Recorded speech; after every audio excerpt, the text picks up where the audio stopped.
VenomousStare. Today we're going to be talking about Overwatch. If you weren't aware, back when Overwatch came out, I was really into it and I was releasing a ton of gameplay commentaries. If you want to check them out, they're on a playlist on this channel.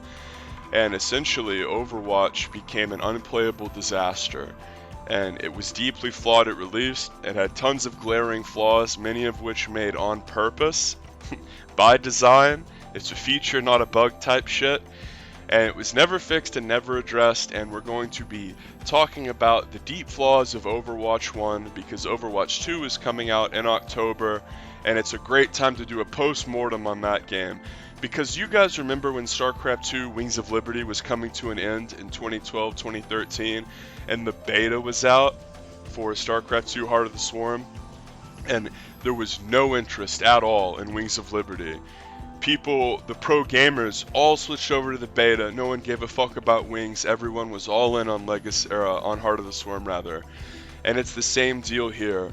Overwatch 1 is just basically dead. It's completely dead because the second one's about to come out, and anyone who is still playing the original version of that game after 7 years, stoneheading and ranked with one other person in team chat giving callouts that nobody can hear.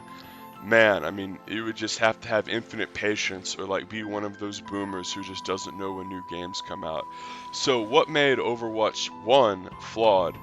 If you look at the last Overwatch video I made, which was like 5 years ago, it was titled Competitive Overwatch, no scoreboard, no fun. And that's the crux of the issue.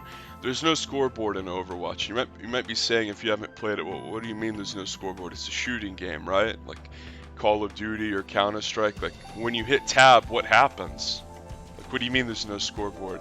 That sounds so asinine, it's almost unfathomable. Because whenever you're thinking about the basic elements that make up something, let's just use a human existing, for example. What are like the basic elements of a human as you see Double Spine come down to break the rocks? Oh, well, like, you're gonna need, like, shelter and food and water. Well, what about breathing? You didn't say breathing, and it's like, yeah, well, breathing is so obvious, it almost goes without saying. It's not even worth mentioning that, like, yeah, a human needs to breathe to exist. Like, we already know that. It goes without saying. Well, it works the same way with a competitive shooting game and having a fucking scoreboard and having people in team chat.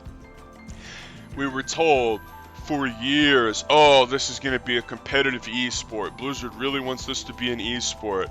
And Blizzard's going out of their way to dump a bunch of money in the scene. And, oh, guys, this is going to be the next big esport. This is the sort of trend that we've been seeing followed from terribly dim-witted clout-chasing rodents in AAA gaming companies for years now, where they put the cart before the horse. They say, how do we make this game an e-sport? We want to make infinite money off of loot boxes and skins and people watching it because it's an e-sport. Because if you're not aware, having a game become popular as an e-sport is basically like free promotion. You have all these guys that organically grow their fan base that people like, and then they stream the game and keep people interested in the game.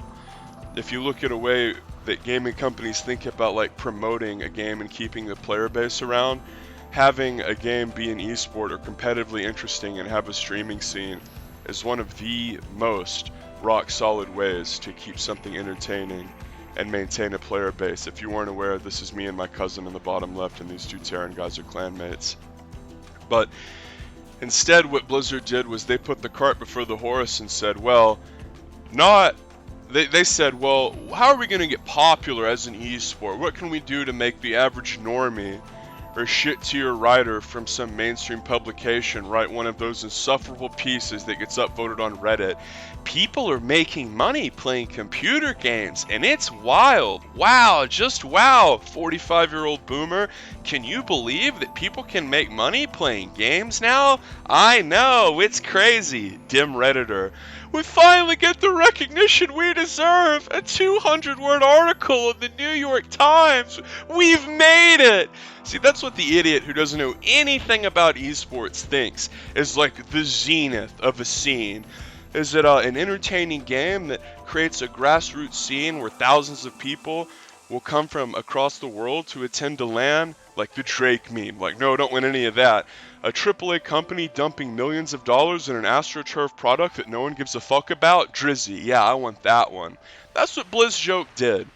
If you look at StarCraft 2, that's the correct way that a scene is established and made, and people grow interest in it. The game kicked ass. Everybody liked the game. Independent tournament organizers said there's so much interest in this game and people like it so much where we're going to throw tournaments, irrespective of Blizzard. We're not getting any money for Blizzard. We're just going to throw this tournament to throw it and have this prize pool. And people showed up and everybody loved it. And what is the opposite approach to that? Where instead of saying, how do we make a game as good as it can be, and then people will catch on and sort of organically make it an esport by playing it. It's how do we start? We want to start with the clout. We don't care about the quality of the game or how balanced it is, how fun to watch it is, whether or not the multiplayer experience is enjoyable or even tolerable. No. Fuck all that. How do we get the 80 IQ NPC who's never heard of our game to see it on the featured tab on Twitch and go, oh my god, they have such a big scene. Wow, 100,000 viewers and the chat's barely moving. 100,000 viewers. Yeah, good job. Overwatch League. So popular, so fun to watch. Except when you turned it on, there was no fucking scoreboard and you couldn't tell what was going on. And it didn't really have any observable value to it and wasn't fun to watch at all. Guess what? Overwatch sucked as an esport. You know why? Because instead of trying to make the most fun and balanced game and asking yourself, well, what's the best ladder experience we can make and go from there? If the ladder is fun and a good tool to use and to learn from, a lot of times that's the first step in harvesting a competitive environment. That's what you really need to establish first. Because if you put the cart before the horse and have all this terrible nonsense, like, oh, we're going to have our competitive ladder on Overwatch, make it where if you're partied with someone, you join party chat by default instead of the game chat. So guess what? Anytime you play Overwatch ladder, and we're talking about ranked competitive here, not quick play or a custom game or something silly. This is the ranked ladder. You have to beg people, oh, please come in team chat, so you can go above and beyond to make great callouts. Usually in an FPS game, Call of Duty, CS, whatever the fuck, everyone's in team chat because they have to be in competitive, and then it's like your good players will talk and do their best and give callouts and communicate. And even if you're an idiot who doesn't do that and try to help your team win, you can still hear the guy who's doing his best and is intelligent and benefit off of him. Guess what? In Overwatch, not so much. I get that not everyone is like good enough to shoot and talk well. Not everyone's that social and wants to be talking a lot. I'm just thinking about the bare minimum here. Like if an assassin's behind the team and destroying someone, hey, there's a Mora behind us, there's a Mei behind us spawn trapping us. Like that's the sort of like bare minimum call out I'm expecting is to see a double prong attack happen here, and you always want to spore this up heavily. This will always get a hit with drops. And you can see even with 5 spores, they still drop a little storm there from Elusive. And they're pushing the other side. The creep spread, the only thing abating them back at the moment. And nice little battery spine hold here. Is this spot will get pushed a lot. This spot will get dropped a lot. And this side's hard. This is a hard spot to attack because you have double ramp. But this is like a lot of times where you're going to get hit with attacks, obviously. There's a base up here, a base here. And if you can control and crack this high ground, then it's really hard to defend this base. But the blue team defends. Nice little D there. As you see Savage Wood going for a Roach Hydra Ravager mix, which is unlike what he usually does. Usually a more of a Mutiling Bane player. And it's real easy to walk out with your Roach Hydra, slow ass Roach Hydra, and just stooge the army away like this. This is a brutal feeling. Like, oh shit, I'm being chased. So back to what was wrong with Overwatch. You take a game that doesn't have a scoreboard, and you take a game that doesn't have the basic communication functions. Again, if you're just looking at the bare bones of like what a competitive computer game has to have for a shooter game, yeah, a scoreboard and the ability to fucking talk to your teammates, that just goes without saying. If you were like in the dev room and they're like, what do we need in this game? Well, it needs to be like fast time to kill, it needs to be team based, we should use heroes. At no point was anyone like, well, it needs a scoreboard and it needs voice communication. Because it just goes without saying. Everyone just assumed that was already fucking part of the package. You know, it's like, oh, we need it to work. We need it to run at over 60 FPS. Like, what else are you gonna sit there and name? Like, I guess for the game, we would want people to have their computers plugged in to boot the game. Like, what are we talking about here, Blizzard? Your big premier esport that you dumped a bunch of money in? Oh, we'll put city names in front of the AstroTurf team names. So then when a normie joins on Twitch and sees it on featured, he'll think, wow, they traveled all the way to Denver to play this match. They're having to play at Mile High. The guys from the Dallas team must be having a hard time playing again. And it's like, this is esports. Stop clout chasing. Stop trying to be like fucking traditional sports. Try to design a game that's as good as it can be and go from there. You worthless companies are putting the cart before the horse, and it shows!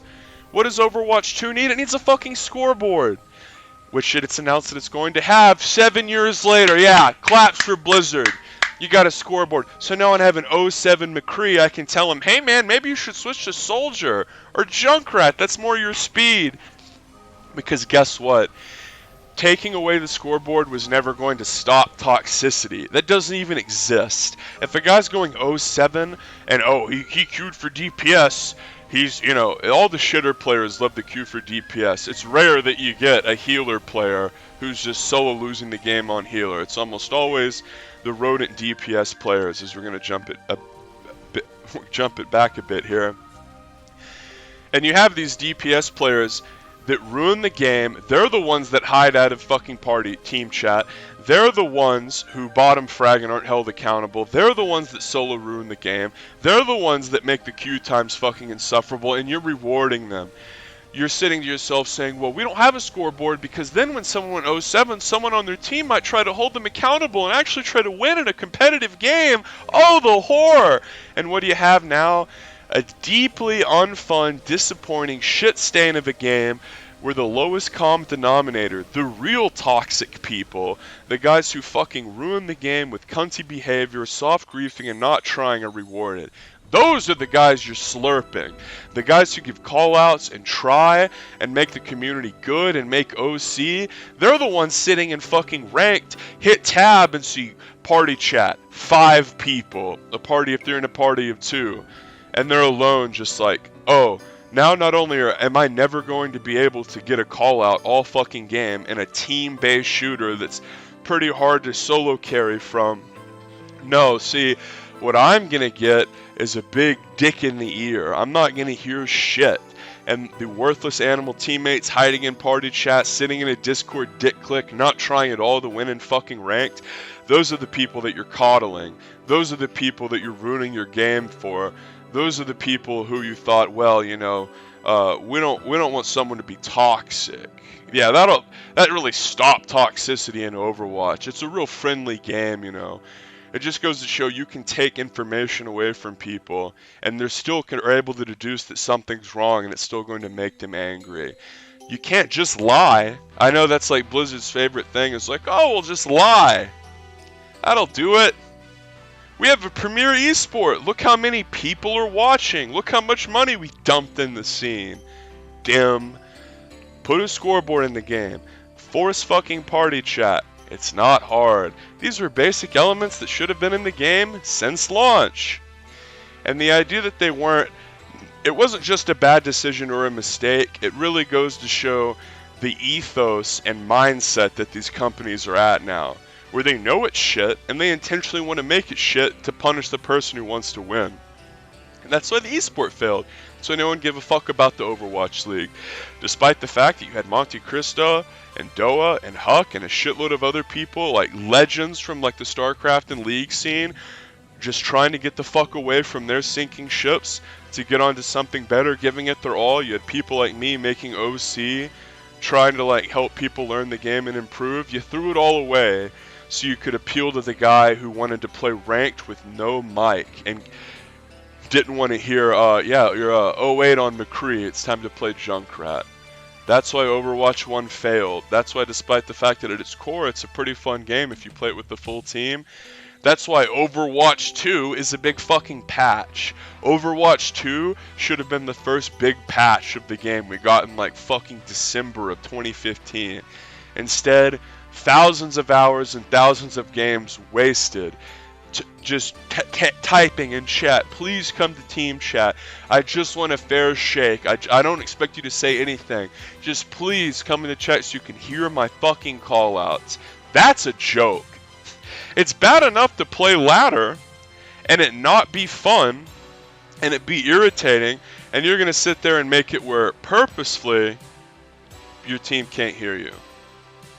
You weren't serious about making an esport. You were serious about clout chasing. Blizzard's a joke. Sub for more.